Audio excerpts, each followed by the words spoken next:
Why isn't anybody saying anything? Why isn't anybody representing or helping those of us that have these issues? Hi, I'm Chloe. I'm your chem-sensitive artist. Today talking about what do you do when you're allergic to most of the products that you're using for your projects. Things like hives, I'll get hives, breathing problems, a lot of my mucous membranes will swell up, so conjunctivitis in the eyes, I'll have sinusitis in the nose, my throat will tighten. Basically feels like the back is coming on very, very quickly. One thing that I'm allergic to profusely is latex.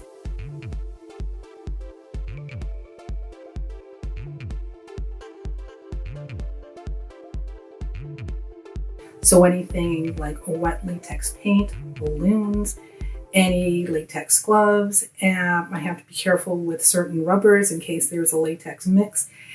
Any glues that have latex binding properties, I have to be really careful that I don't use those things.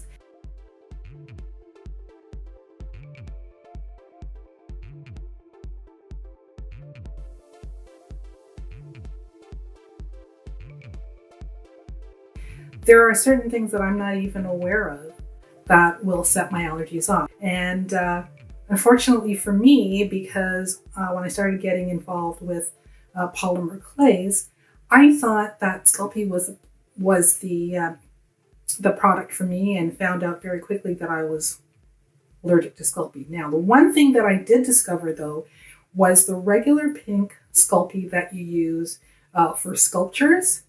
I was not allergic to that. I didn't have any reactions to that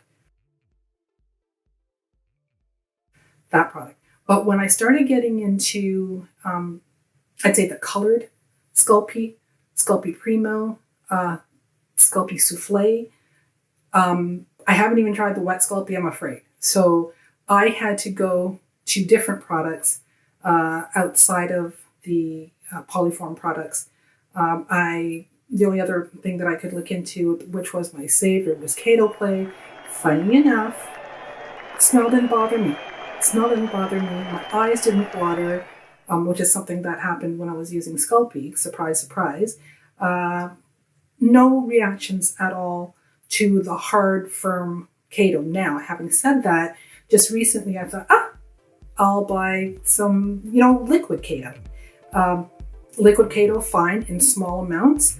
But as soon as I started mixing the wet with the dry, I had to stop. And there are workarounds that I do use so that I will prevent me from reacting to the Kato clay. Because from the sounds of it, anything that's wet, like the wet clay Kato or the wet poly paste, Kato poly paste, I have,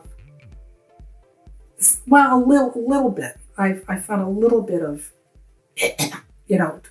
tight throat working with the Kato poly paste. The Kato Repel gel, no issues there. I didn't have any issues with the Kato Repel gel at all. So that's pretty awesome. And then resins, I take the same precautions that most resin artists, if they're not doing it, should do.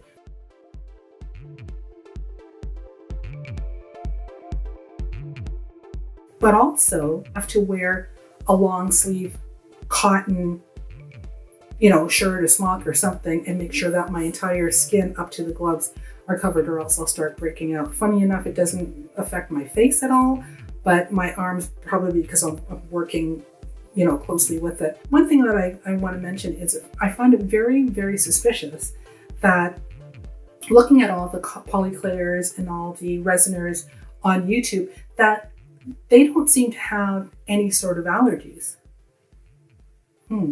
But it surprises me that there's not a lot of information out there. And you know what? I'm so happy to bring this information to you because I think you will find it helpful. And hopefully those of you that do not have any allergies will find the systems and products work quickly and help your process. So in upcoming episodes, do look forward to some really good information about how to speed your process up. It's all about process. on Polygumshoe TV.